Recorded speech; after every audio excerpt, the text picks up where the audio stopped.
माणसं अक्षरशः यांच्या घरांवर घाण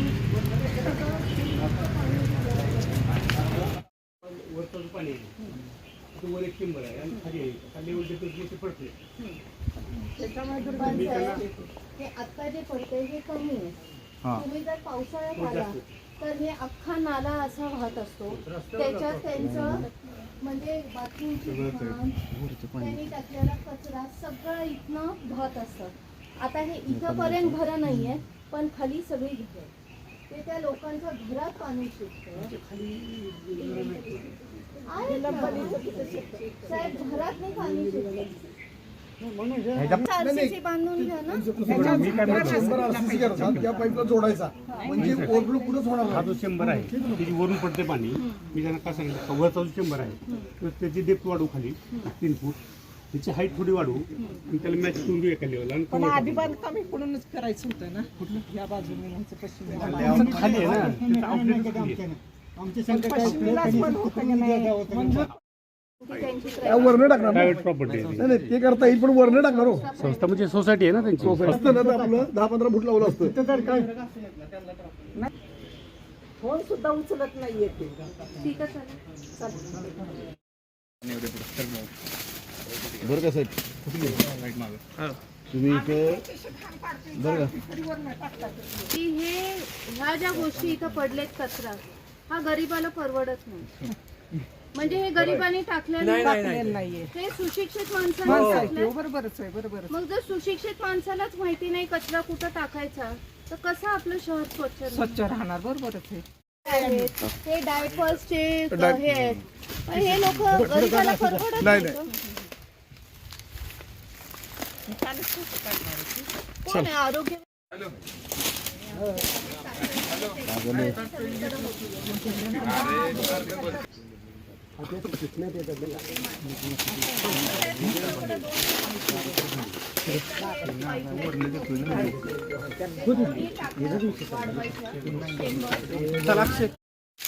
त्याला काहीतरी म्हणतात.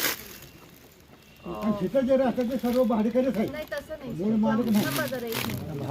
काहीतरी तुम्ही उघड्यावर कचरा कचरा टाकणारी जी लोक आहेत हे थांबण्यासाठी म्हणजे जिथं जिथं आता काय नाही देऊ त्याला काहीतरी ऑफिसच्या समोर जे ते ह्याचं मंदिर आहे शीतला देवी मंदिर त्या कोपऱ्यावर एक कचरा असतो कायम.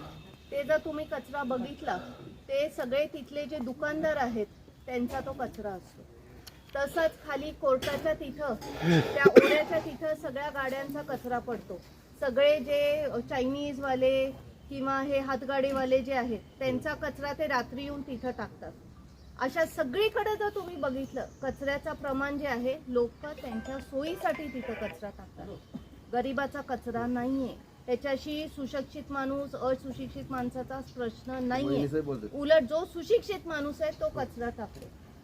हॅलो ते माणसाचं नाव काय ते नगरपालिकेने नेमलेत त्यांना पगार दिलेत आणि कचऱ्याचे फोटो काढून त्यांना पाठवायचे. स्पॉट बॉय काय कचरा spot boy spot boy squad असं तुम्ही नगरपालिकेने केलंय. त्याच्यात किती 36 लोक आहेत का 32 लोक आहेत आणि त्यांना तुम्ही पगार काढताय दर महिन्याला. वॉर्ड स्पॉट बॉय त्यांचं काम हेच तुम्ही नेमलंय की हे जे बाहेर कचरा पडतोय त्याचं निर्मूलन करण्यासाठी तुम्ही स्पॉट बॉयज नेमलेत. त्यांचा पगार काढताय. मग हा कचरा निर्मूलन का होत नाहीये सर? झालं पाहिजे ना. तुम्ही अधिकारी आहे ते काम तुमचं आहे. जर एखाद्याने काम नाही केलं तर तुम्ही त्यांना नोटिसेस देता. हे ना या माणसाने जर उद्या लाईट बिल किंवा पाणी बिल नाही दिलं तर तुम्ही कोण हॅलो बापट साहेब तुम्ही ते स्पॉट बॉयज म्हणून काहीतरी पोस्ट निर्माण केली आहे ना नगरपालिकेत. ट्रॅफिक साठी नाही कचऱ्यासाठी. नाही, तुम्ही माझ्या म्हणण्याप्रमाणे तुम्ही स्पॉट परिषद का काहीतरी अशी आहे ज्याचे तुम्ही पगार पण काढताय मुलांचे. हा, मग ते ट्रायल मध्ये काय झालं? हा,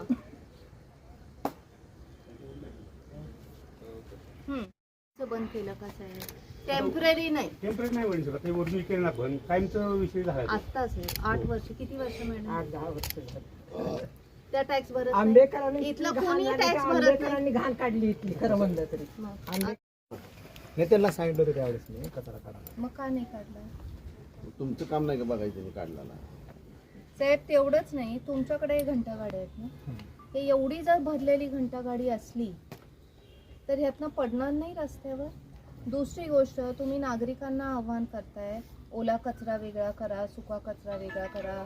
रोज सकाळ संध्याकाळ तुमची ते म्युझिक लावलेल्या गाड्या फिरत असतात. ओला वेगळा करा, सुका वेगळा करा, बरोबर आहे? मग त्याचं तुम्ही परत काय करता? ते असं एकत्र करता आणि ते कचरा डेपो मध्ये एकत्र जातं.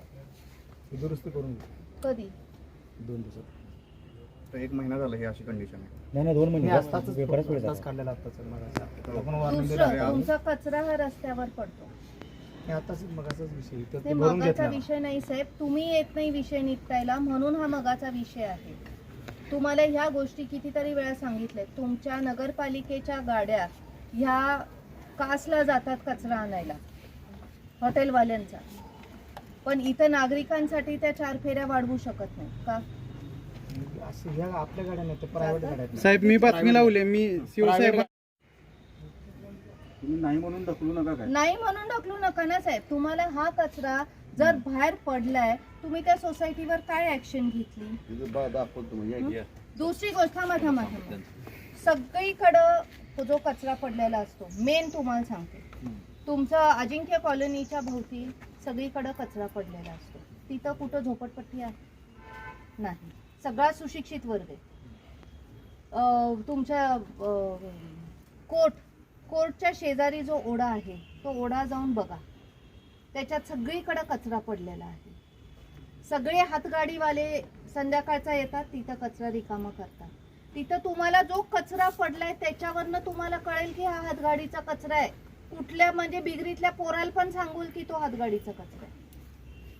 त्या शीतला देवी मंदिराच्या तिथं कलेक्टर ऑफिसच्या समोर कोपऱ्यावर कचरा असतो. तिथले जे दुकानदार आहेत त्यांचा तो कचरा असतो. ते सुशिक्षित आहे काय? तुम्ही त्यांच्यावर कारवाई करता? आपण त्यांना पत्र दिले की प्रत्येक ठिकाणी पुढं काय कर्मचारी हे वर्ष तिथं कचरा पडतो. दंड करा तुम्ही. दंडाचं पावती आपण चालू केलं केले. किती केले दंड आतापर्यंत? 10 ते 15 लोकांना. किती दंड किती गोळा केला? 180 रुपये कचरा टाकण्याचा दंड आहे. 10 लोकांना आपण केले. आता चालू केले आपण कंटिन्यू. नाईटला पण आपले कर्मचारी थांबतात. कोण कर्मचारी थांबतात नाईटला? तुमच्या वॉर्डात कुठं कचरा नाही? आहे ठराविक ठिकाणी. जिथं जिथं आम्ही आता उभे केलेत माणसं, तिथं तिथं कमी होत आले. आता थोडं हळू कमी होईल. बंद केलेलं. आणि माणसं काढली की परत पडणार. आपण कंटिन्यू माणसं ठेवणार पावती. गरीबाला परवडत नाही ब्रँडेड दारू. गाद्या तिथं टाकलेल्या आहेत, डायपर्स टाकलेले आहेत. मग याला जबाबदार कोण? ती माणसं टाकतात हे तुम्हाला माहिती आहे ना. चला तुम्ही जाऊन या तिथं. आज पाहणी करते असं नाहीये. हे 4 महिन्यापूर्वी मला इथल्या महिलांनी सांगितलं होतं की वर जी सोसायटी आहे, हरिजन गिरिजन सोसायटी, त्यांचं जे सांडपाणी आहे ते ओढ्यानी खाली येतं आणि त्याच्यात म्हणजे लोकांच्या घरात ते घुसतं. जवळजवळ 8-10 वर्ष झाले नगरपालिकेला हे सांगून, पण त्याच्यावर काहीही कारवाई झालेली नव्हती. त्याच्यानंतर बापट साहेब मला म्हटले की त्याची कारवाई आम्ही करतोय, तिथं आम्ही पूर्ण बंदिस्त बांधकाम करतोय. त्याच्यावर त्यांचं म्हणजे नागरिकांचं असंही म्हणणं होतं की ते लोक कचरा टाकतात, घाण टाकतात, वारंवार सांगून पण ते उचलला जात नाही. म्हणून आज त्यांच्या सांगण्यावरून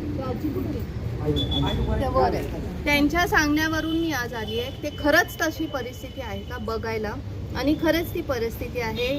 म्हणजे त्यांचं सांडपाणी ह्या लोकांच्या घरात जाऊन त्यांनी का सोसावं? आणि हे पाईपलाईन मंजूर आहे, पण ती 2 फुटाची मंजूर पाईपलाईनमध्ये काही उपयोग होणार नाही, कारण का परत ते पाणी अडणार आहे, ते तुंबणार आहे पुढे येऊन आणि परत त्या लोकांच्या घरात ते घुसणार आहे. तर ह्याच्यावर कायमचा तोडगा काहीतरी निघाला पाहिजे.